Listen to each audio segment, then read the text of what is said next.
Hello, everybody. Sorry, I had my own Zoom malfunction there. Welcome, everybody. Thank you so much for joining us in this session this afternoon.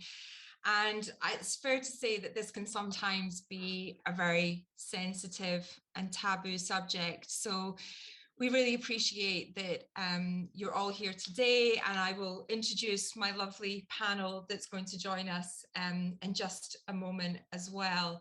But I think it's important for us also just to acknowledge that grief is a topic that we don't often talk about in society, but even less so in the workplace. And that's something that we really want to explore today, which is how grief has impacted both ourselves, but also our businesses.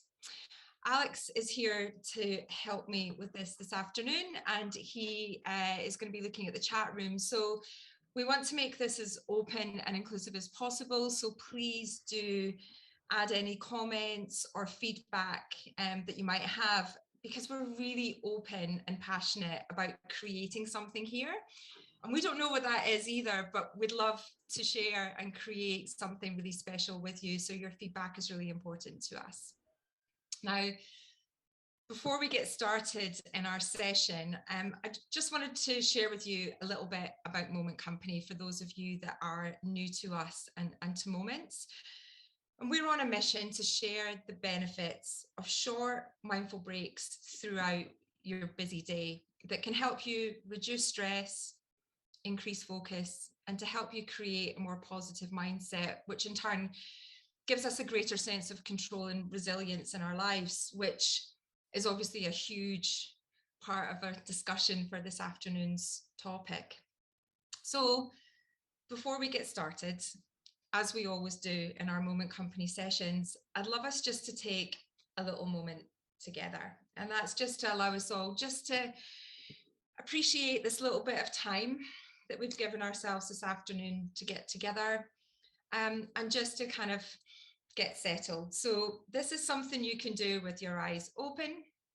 It's something that you can do with your eyes closed, and you can, if you close your eyes, I'll guide you through a really short breathing exercise, or if you've got your eyes open, you can follow the brackets as they breathe.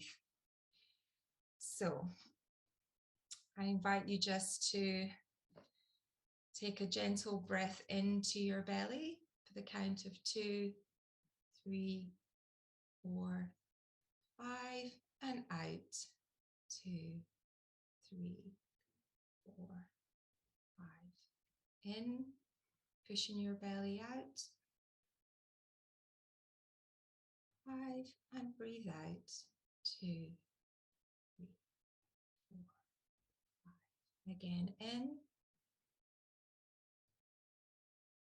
4, 5, and as you exhale this time, let your shoulders drop back down. 2, 3, 4, 5, and again in. 4, 5, and let it go with a sigh if that feels nice today. 2, 3, 4, and 5. One last time in.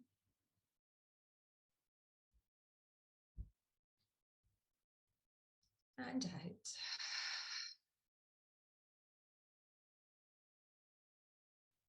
And you can just gently flutter your eyes back open. Thank you. So, to today's panel, and it's not very often that you can say that you get really excited to talk about grief and loss. But I have to say, I have never been more inspired by the women that join me today. And we are all united by our personal stories and journeys, and how they've really driven us to help and be there for other people, and also to run the businesses that we have today. So I'm going to welcome Hannah, Jenny, and Nicolas in just a moment. And thank you guys so much for your willingness to be able to share so openly with us all today. And I'll ask you just to introduce yourself in just a moment. But for those of you that don't know me, my story is that I joined and helped set up Moment Company pretty much the same week that my dad was diagnosed with a terminal brain tumor. Oh, and it was February 2020. So there was a few things all going on at that time, and we all know how that year worked out. But I moved back up to Scotland and moved my life back up there with my mum and my sister to look after dad 24/7 because we didn't want to put him in a home. And that just became our life. We found a routine, we found a way to kind of all move together to be there for him 24/7 and to care for his needs. And an interesting thing is that we never told him what was wrong with him. We never told him that he had a terminal diagnosis. And we were told that he had 3 weeks, 3 to 4 weeks at the end of February, and actually he stayed with us for 7 months. And we truly believe that that is because of the environment that we created for him, that we were all there, thank you COVID, 24/7, there was nowhere for us to go, and that he didn't know what was going on. So he was optimistic, he felt like he was getting better, and sometimes he would say that. And he passed away on the 30th of August 2020, and I also lost 2 of my cousins, first one through COVID at the beginning of that period, and also a close school friend to alcoholism shortly after as well. And it felt like I just had a very condensed period of challenging my relationship to grief and each of the individual people that I'd lost during that period.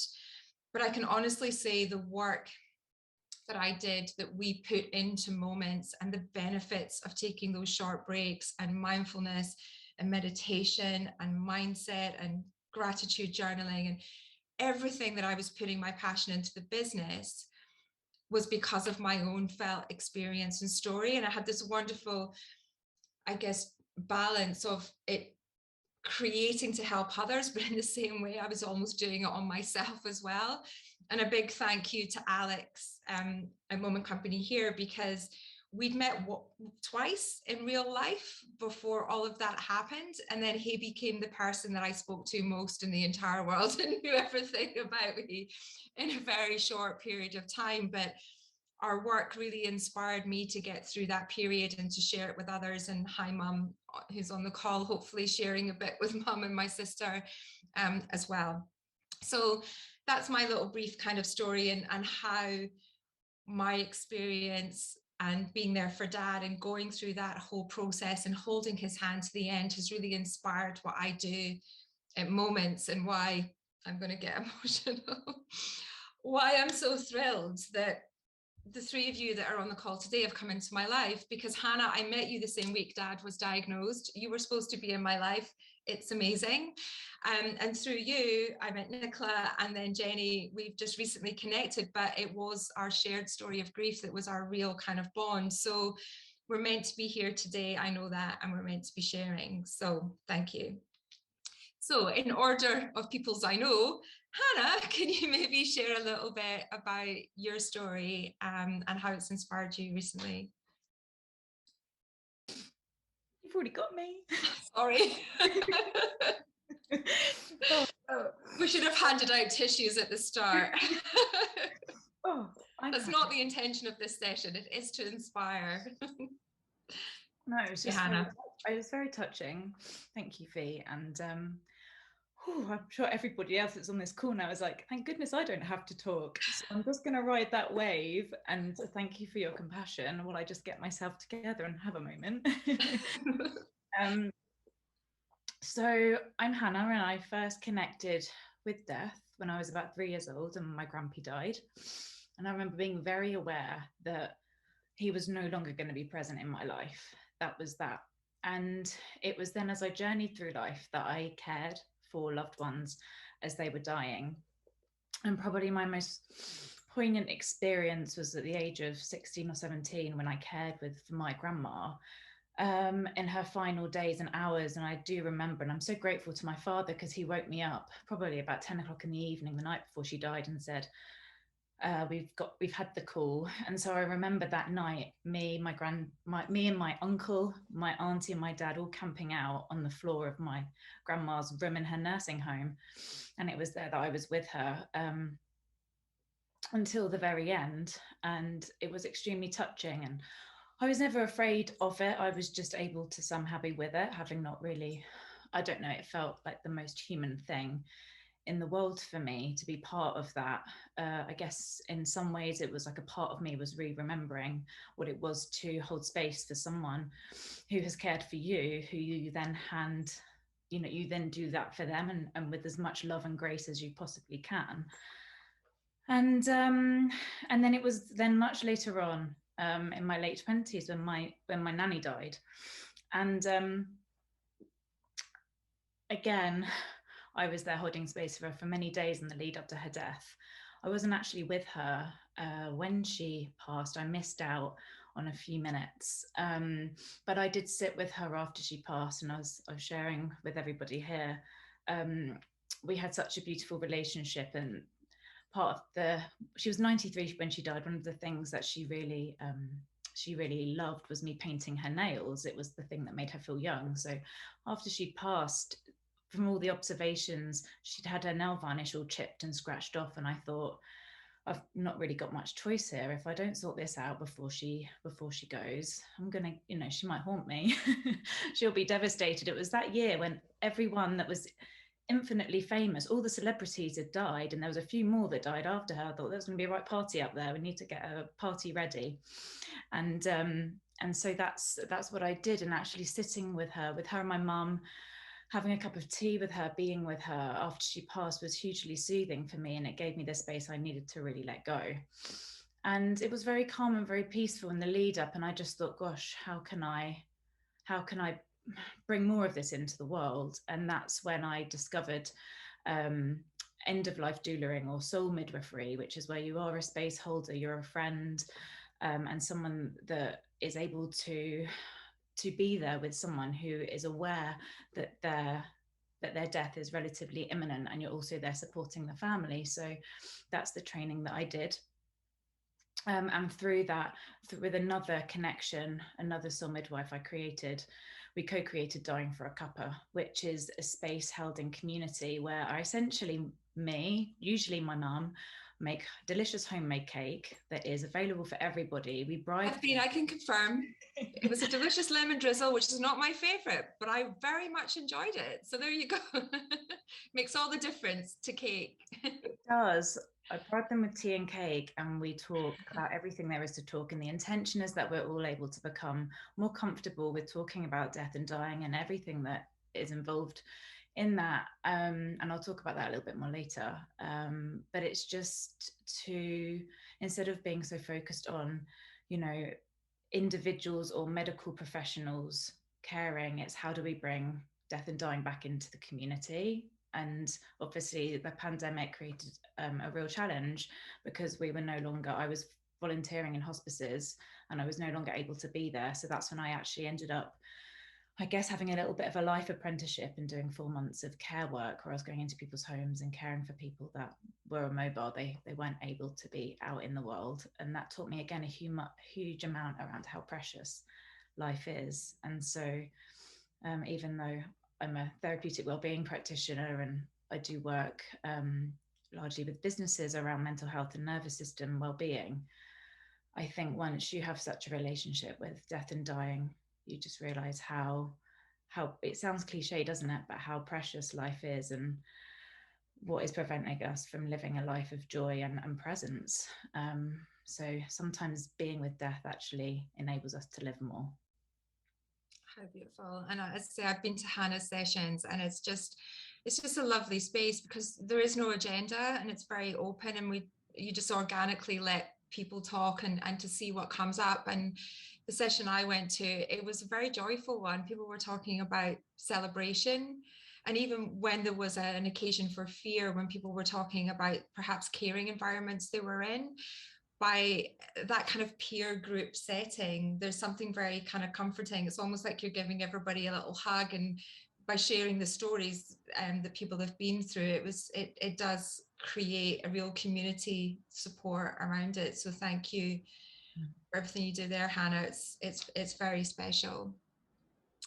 And Jenny, over to you to introduce yourself and Bohemia HR. Hi there. Hi. Thank you so much, Fiona. Thank you, Hannah. Thank you, Nicola. It's so great. This is such an important session, and I've been really looking forward to it because I feel really strongly about talking about grief. I suppose because, to be quite honest, I didn't know how it felt until I went through it, and then I started thinking back on how feeling a little bit bad about how maybe I hadn't been able to support others who were going through what we've gone through and what many others are going through. And it's really given me a driver to want to help. You know, I think that's one of the key things that's happened since I lost since I started the grief process, was that a real feeling of wanting to help others because it's really hard. I lost my sister Catherine, and my mum is on today. I lost my sister Catherine in December 2020.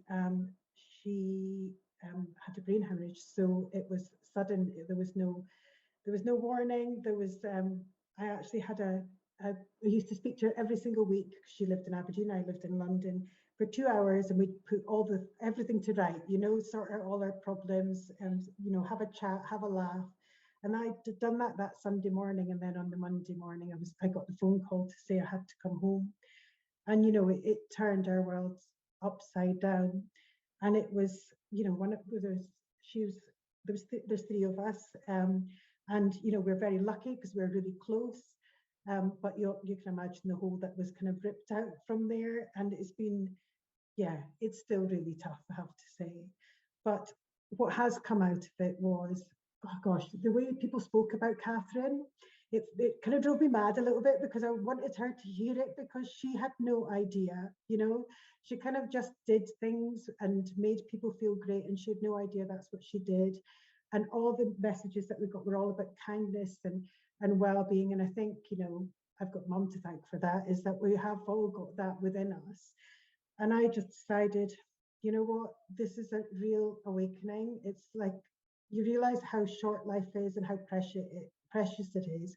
And and I just felt like I needed to do something about it. So I kind of thought, what would Catherine do? Because that's often what I say to myself, and decided to set up my own HR recruitment business, but very much as it's a tribute to her, really, you know, and it's kind of saying, all right, I'm going to do as you've always advised me, get out there and do your own thing. So I set up Bohemian HR, and it's an HR recruitment company, but it's got kindness and well-being at the heart. And that's what's so important. And I think, you know, I've just made that decision that whatever I do from now on has got to have kindness and well-being at its heart, you know.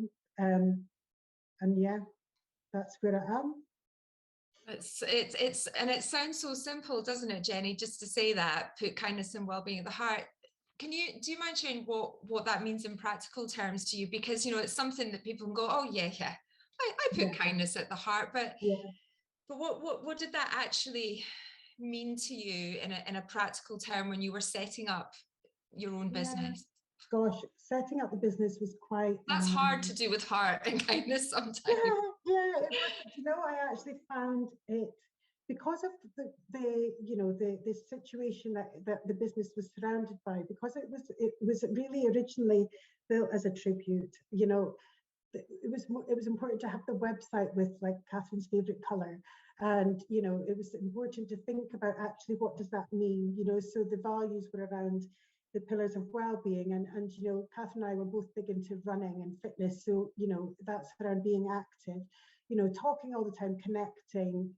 So everything in the business is around people and around how you make people feel, because that's, I think, if that's anything, if there's one legacy that Catherine has, it's how she made people feel.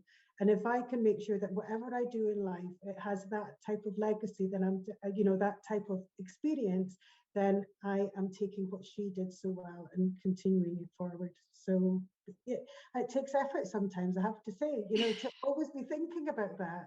is actually sometimes quite hard work. You have to reflect and think, okay, is this part of the thing I'm doing, is that in line with my ethos, and is that where I want to take it? And I think you have to stand true to that. But yeah, it's made all the difference actually, and it has helped me through what's been a really tricky time, feeling like I'm doing something with it. Does it help you feel that you have that connection with your sister? Then she's Definitely, still there with you? definitely. She's always here. She's always here. Yeah, yeah. Gosh, it's so special, Jenny. And I'm reminded of a session that we did back at the end of last year with Susie Moore, who's an author, and she has a book, Let It Be Easy, and one of her sections was around asking an invisible mentor.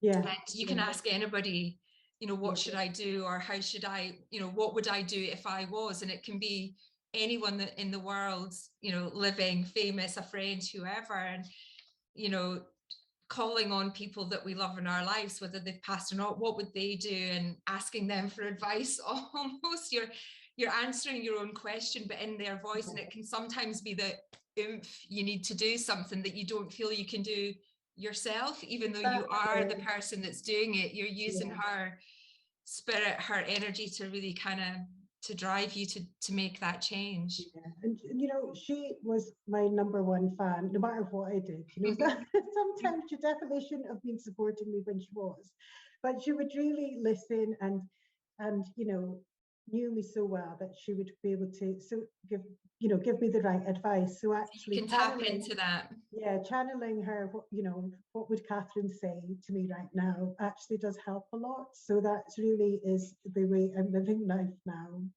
Yeah. Wow, that's giving me butterflies in my tummy. I don't know about anybody else. That's what I'm feeling that. Thank you, Jenny. And Nicola, over to you. Oh, thank you, Fiona. Thank you, Jenny, Hannah. I feel like I was always meant to be here with you all. Hannah and I have been journeying together serendipitously for a while, and it's just so good to connect with you, Fiona and Jenny. Yeah, so where to start my story? It feels slightly different. It's a long time ago. The real kind of heartbreak and grief was coming up to 15 years. It's actually the anniversary of my mum's death this month. And sorry, just sitting with everything that kind of brings up. And it was a period of my life where everything broke down. My mother-in-law died the year before my mum died. Then my mum died a year later, and then my marriage broke down the year after that. So it was like a real crumbling of my life in every sense of the word. My mum's passing wasn't, the moment she died, it wasn't easy. It was quite traumatic. It wasn't peaceful. It wasn't nice in any way, it was just very raw, very, very raw. And really, what's interesting is like 15 years on, it feels weird. I feel closer to my mum than I ever have done.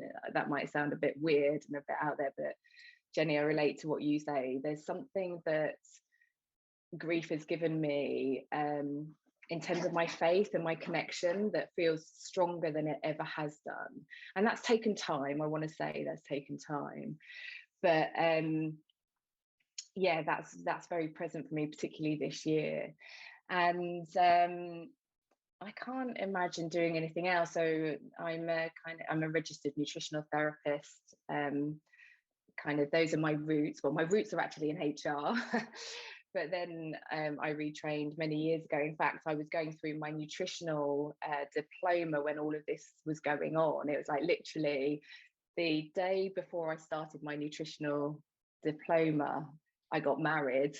And by the time I got 4 years later to the end, I'd lost all of those people. I was going through divorce. It's an interesting timeline to look at through that nutritional therapy diploma, but I passed. I sat my exams 3 weeks after my mum died and passed them all somehow. And I couldn't imagine doing anything else now. So I've then since, trained as a coach, a maturation coach. We look which looks at kind of what goes on deeper within us, like the human condition. And everything I do really is about grief now, but in a way, Hannah, I think you said this, in a way that explores the beauty of life within that. I don't want it to sound twee, because going through grief and that heartache is so raw and so hard.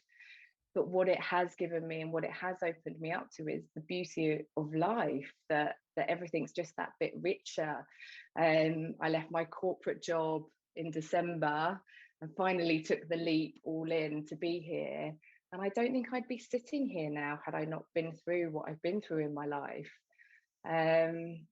So yeah, it's a strange phenomenon, I think, going through that grief, and yet there's something really wonderful here as well.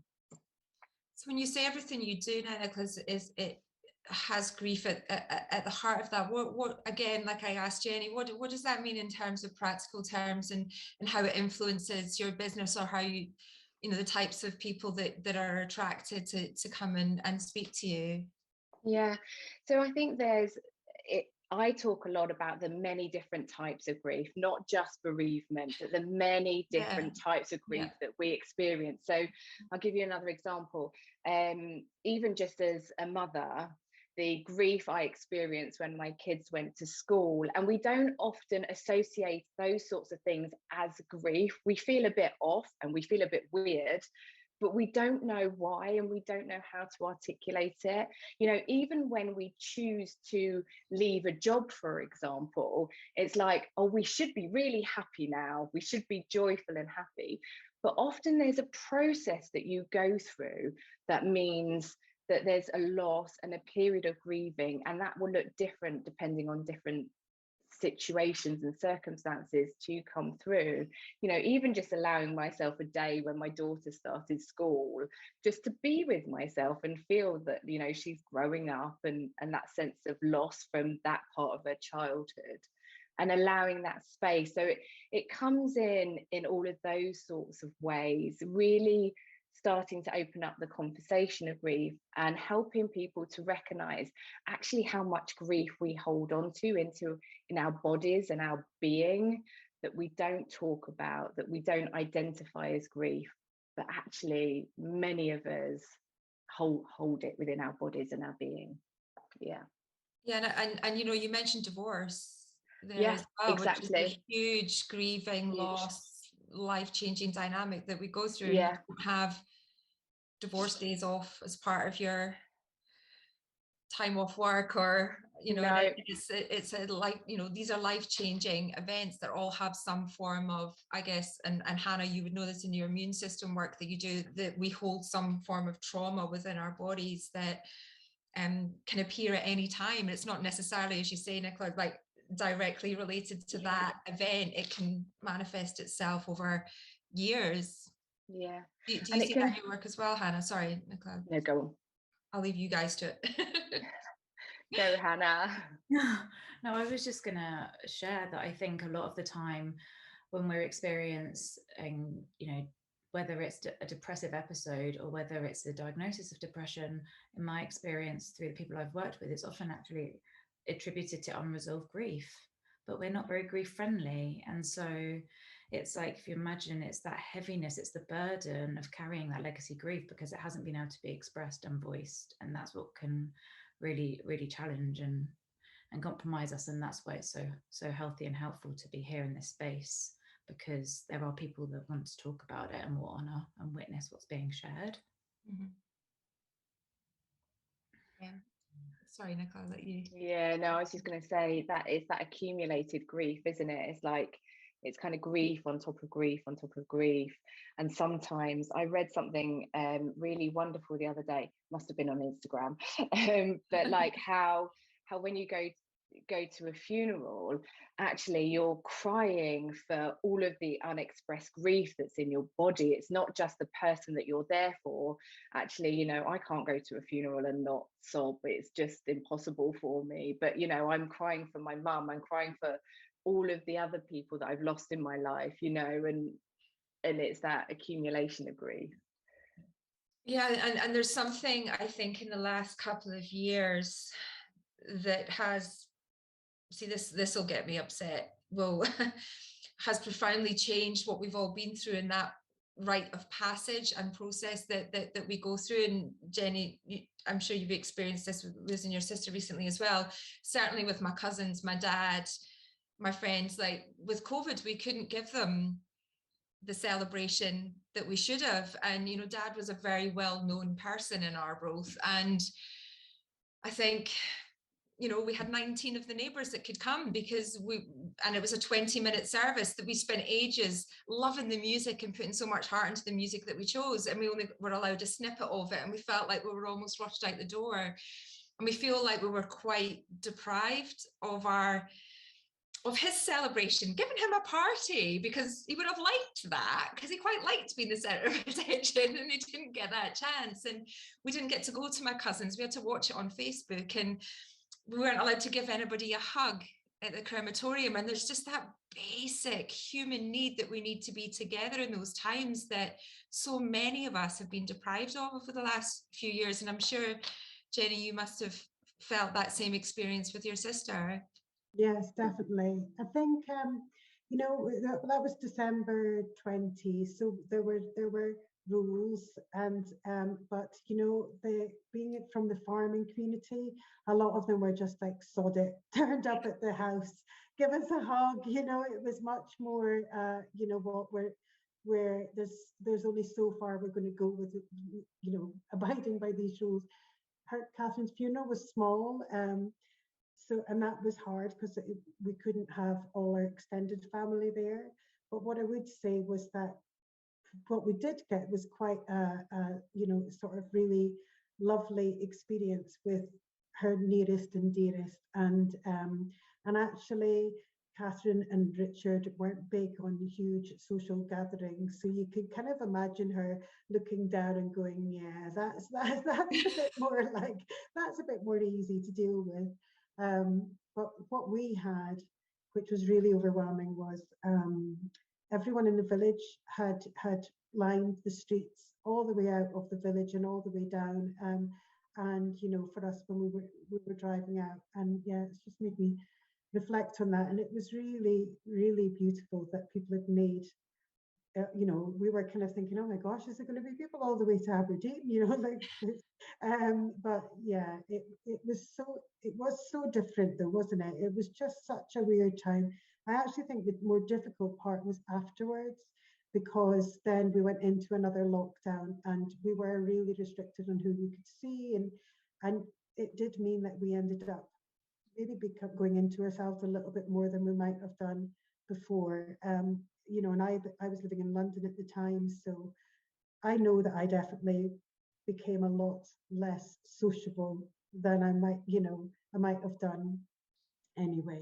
So yeah, it was a strange time. Yeah, no, we had the same for my dad. The friends and family came out and lined the street, and one of the neighbours played the bagpipes, and he came out and played a song called Home, because mum and dad had lived in the house 45 years, and he came and played his bagpipes, which was lovely. And again, we had no idea if people were going to show up, but you know, it was a lovely appreciation and a lovely moment that was, you know, within what we could do at the time, that felt felt really special. And I think it's, you know, there's obviously that you want to do the best for the person that's passed, but there is that need in us all to come together in those times. And it isn't just the close family, it's nice for other people, for friends to be able to do that. And I do feel that people didn't have that opportunity during that COVID time.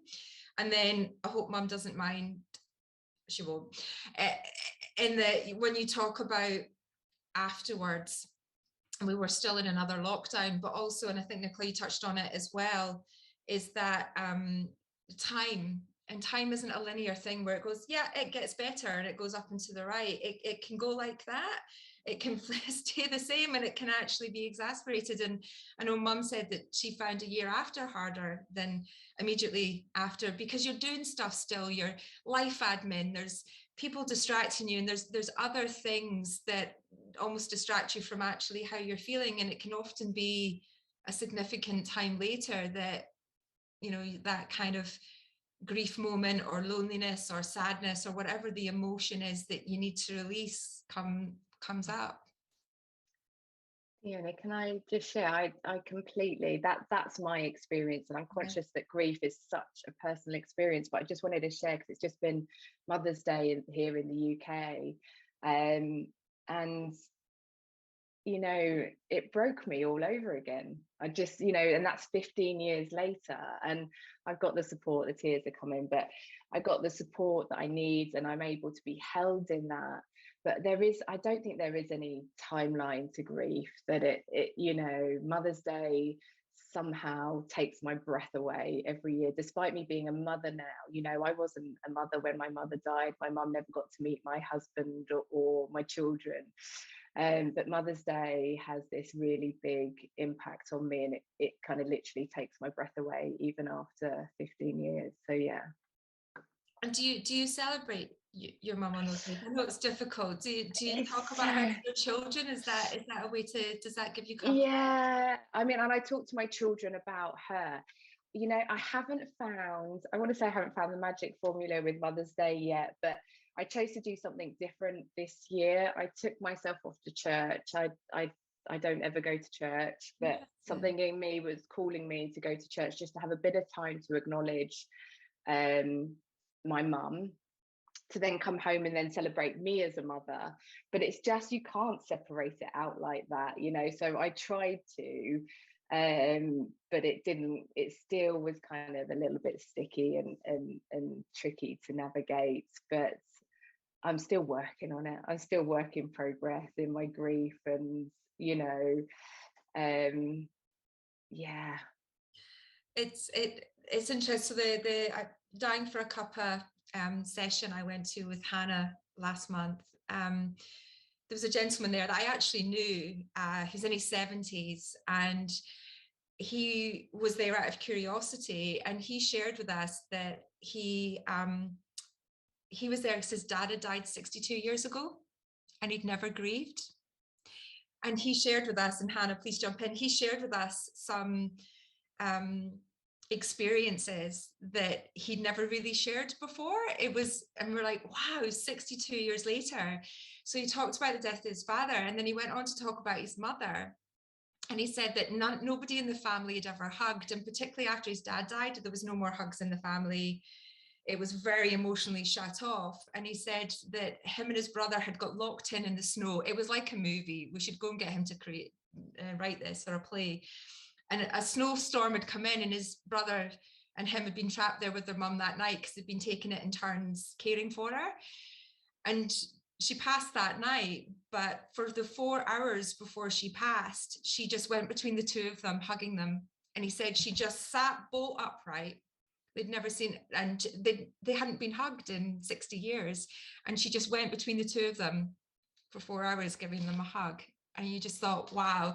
And he had never shared that before. And it all came from his first experience with his dad 60 years previously. So yeah, I mean, Hannah, maybe you could share with us a couple of themes of things that people bring up, because that was obviously a very special moment that had been, it's not just current experiences that people want to share when they come to your sessions in those kind of environments. Is there a kind of common theme or a shared experience that people want to talk about?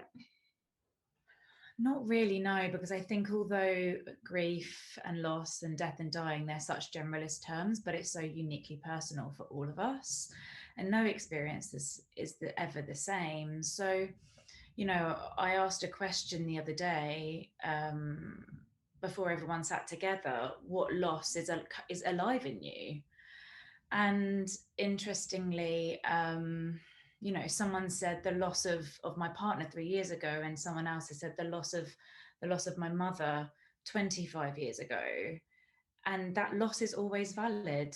And I can see people posting now talking about the loss and how the grief can feel like it's even harder. And I think if we look at the losses as being alive within us, then how do we nourish that loss? Because it's love. It's just that being unable to direct it to that person or whatever it might, you know, the situation, but largely in this instance, it's the person. So with Dying for a Cuppa, it's so important that the intention is that we're all able to bring to the circle, the space, whatever we want while we're munching on cake and sipping tea. And, you know, people come who have maybe had no experience of death. So they're in their 30s, they've not even had a pet die, and actually that makes it more terrifying. So actually to be in the space, it's kind of like they're entering in to that experience in a way to start to, not, I wouldn't say armor up, but just to kind of be with people that have got that experience. So it doesn't feel as scary, because often it's the uncertainty, it's the unknown that can feel so triggering. I think also commonly the experience of caring for others, you know, often many people that are joining us, they might be caring for someone that has dementia or cancer. And so again, that can be quite a lonely experience, or, you know, they might even want to talk about, you know, very often it's easy for us to ask someone who's having that experience about the bits that are challenging. And sometimes when you're having that experience, you want to talk about all the little giggles that you might be having with that person that you're caring for, those light moments of relief that make you so grateful that you still have that person, even though they might be a shell of who they once were. So as you've already said, Fee, it's also sharing the joy of those little tiny micro moments where you think, oh, that's the person I love and know, there they are. And similarly, some people come for backup. So in the last Dying for a Cuppa, someone who's come, who has decided that they don't want treatment anymore. And they've been through a process of conveying that to their loved ones who have now come into acceptance, but as he said, they're looking for backup. So can they find a space where we completely honor the decision? And actually, we came up with, you know, together as a small group, some ideas as to how they can really live life from now on. So they were so sweet. They bought, obviously I'd baked the cake, but they've gone and raided Mr. Kipling's in Co-op, got quite a stash. And I thought that was so kind. And you know, this is someone that knows imminently that they're going to be passing, but maybe not given, you know, your wonderful dad's experience, Fee. And so yeah, and I said, and they said, oh, I'd quite like to do a food kitchen or food bank, sorry. And I said, oh, well, you know, the same community centre runs one of those. You've got a bag of goodies, go down and introduce yourself, put in a word. And now they're going to be kind of volunteering in that space. So here they are with the diagnosis, and they have decided that they are going to live life in a way that they've never lived before. And that for me was just... Oh, I feel you've touched on something there, Hannah, that really kind of connects with Jenny, in that kindness and coming from the heart. Isn't it such a shame that we only want to do that when we're faced with a diagnosis like that or some trauma in our life? Wouldn't it be nice if there was a way? I know I live in a utopian world of unicorns, but wouldn't it be amazing if we could bring a little bit of that into life, where you know, why wait, as many wonderful people have been commenting in the room, why wait for that to want to do good? And I'm sure, Jenny, that must resonate with you, in that not that I thought you were bad before, Yeah, beforehand. but your inspiration, you know. Yeah. No, I was just thinking about that. I think you were, you know, there's a Jenny before and a Jenny after, and the Jenny before wasn't unkind in any way, shape, or form, but I focus my life differently now. And I think I saw in the comments, Marcy, I think, wrote about, you know, you realize that life is short and it's for living, and there's nothing more, you know, sure about that once you go through something like this. And I think that was the feeling I got, was, oh my gosh, I need to be doing the things I want to be doing, because you don't know what tomorrow is going to bring. And but I have completely changed, and you know, my focus is around you know, continually learning around how I can help people more, and you know, and how I can be more kind and look after my well-being even more than I did before, and support my friends and family and be there for people that I work with. So yeah, I don't know what a bit like what you were saying about the person going to volunteer. I've been doing volunteering. I've just been, I can't get enough of all the good stuff that's out there. Yeah, it's just life changing, isn't it? Yeah. Should we, Vanessa, I noticed that you've raised your hand. Shall we go off piece, ladies, and invite Vanessa? I don't, Alex, can we do that? Vanessa, can you come off mute? I don't know if you can hear me Oh, okay. yeah, sure. I couldn't wait because Okay. the session ends. I just wanted to say this is such a beautiful session.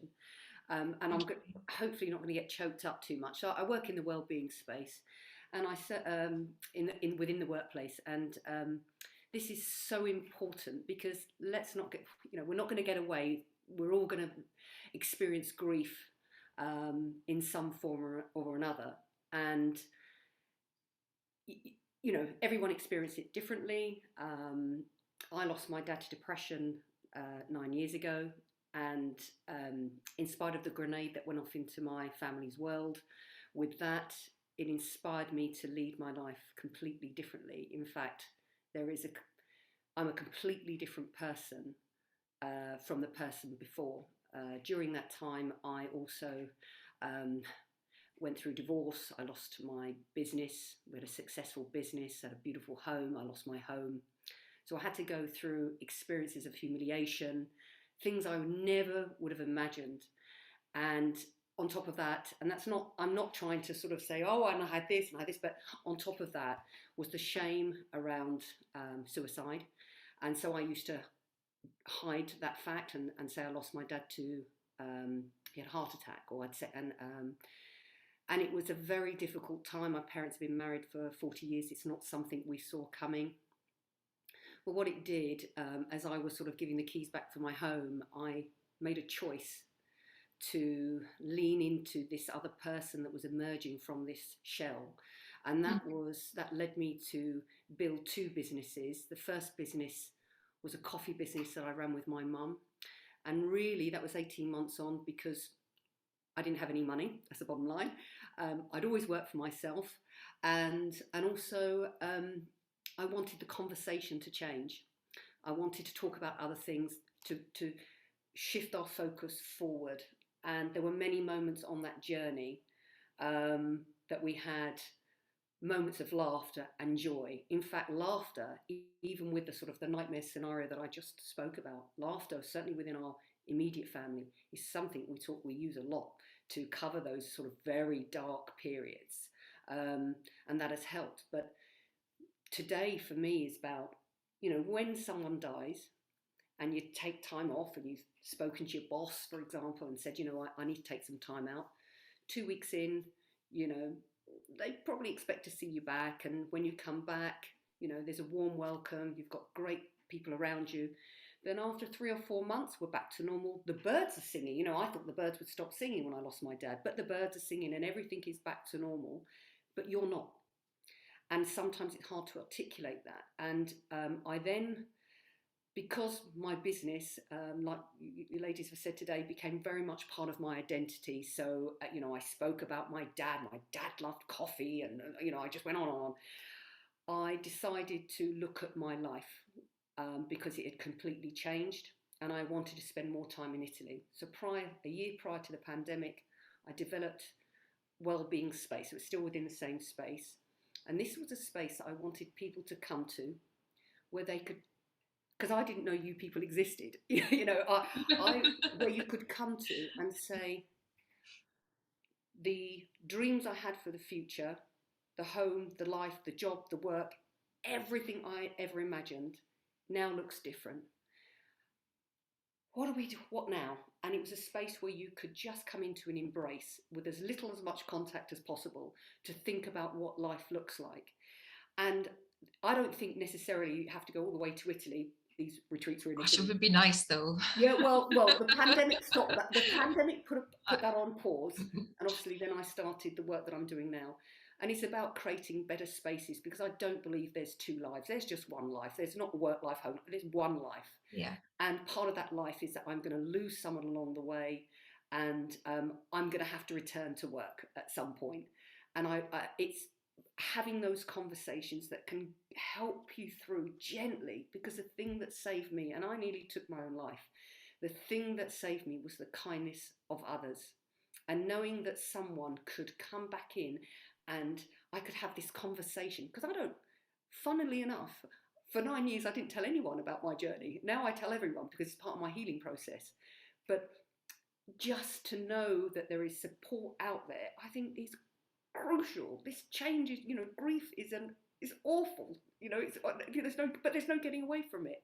And yeah, I mean, I could go on and on and on, but this, I can't thank you enough, Fiona.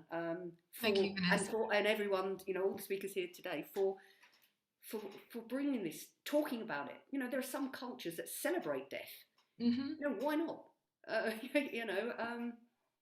No, I thank you so much for sharing that. And obviously we have spoken in the past, and I really appreciate you sharing that with everybody. And something that you said really touched me, which I say now, which is grief is just part of who I am.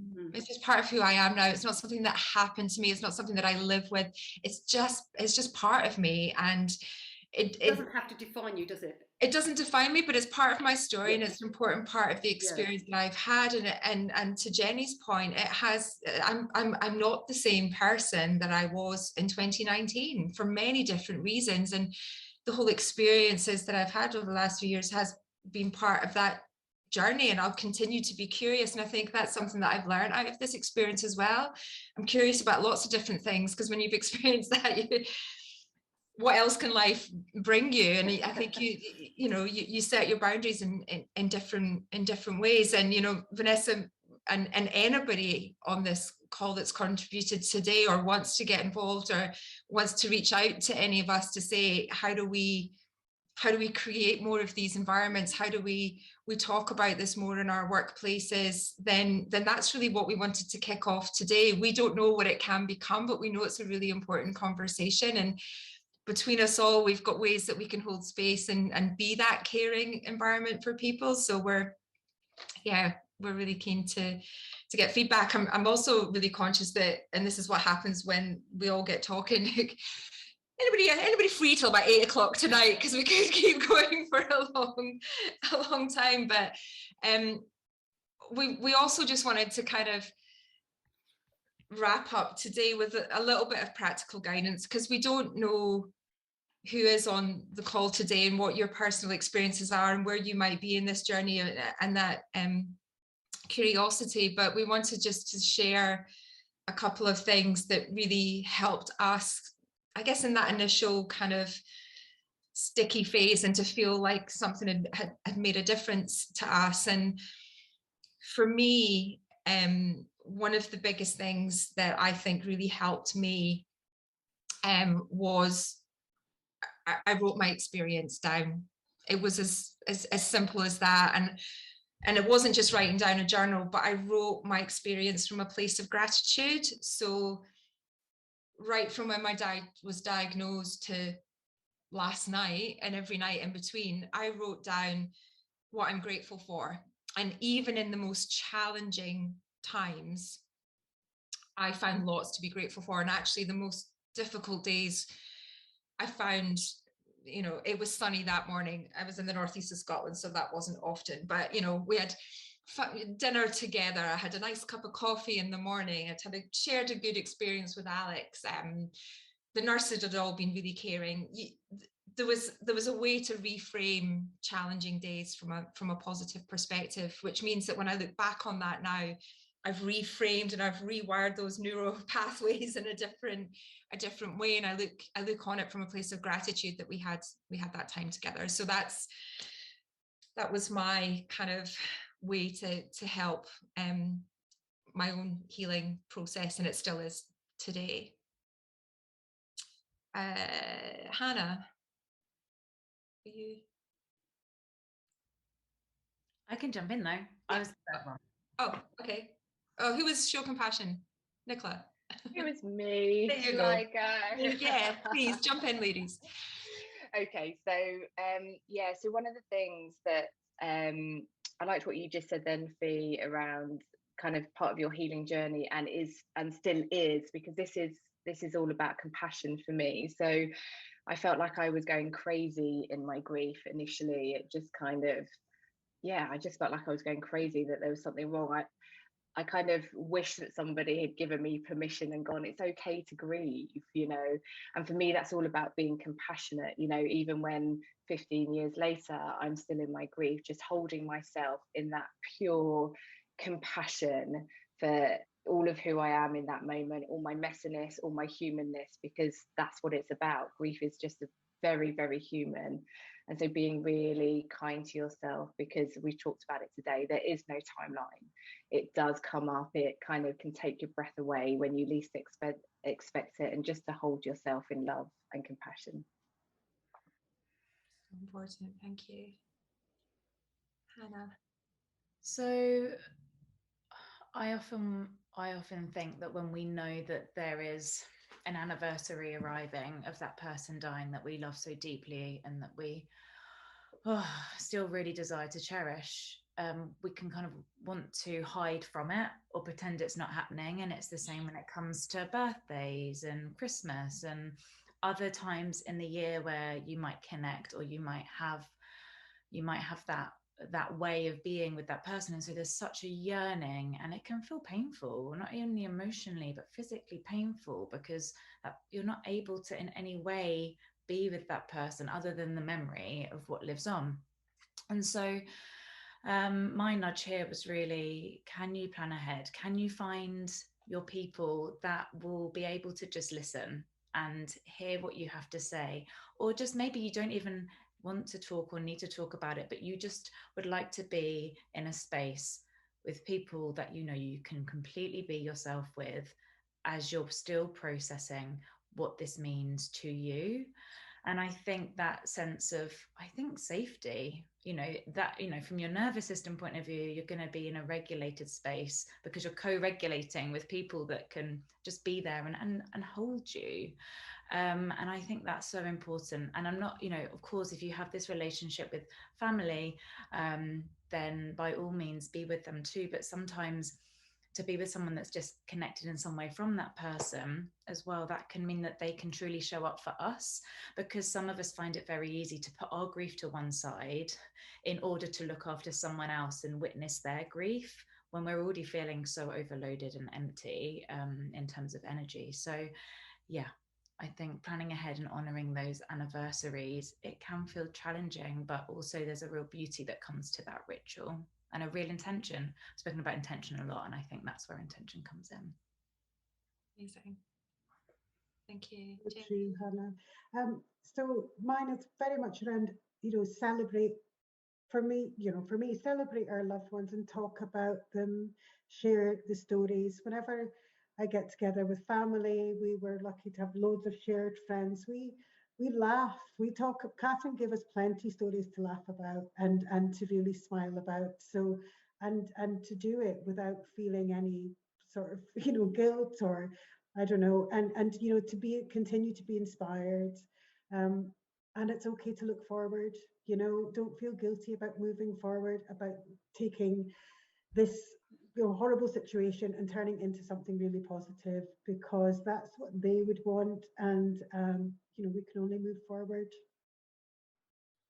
Thank you, Jenny. Thank you everyone that's on this call. Nicola, Jenny, Hannah, thank you so much. I'm very grateful that we are all connected. And I guess just off the back of what you said, Jenny, I have just one last thing to say before we close. And Alex and I love a good Holocaust survivor quote.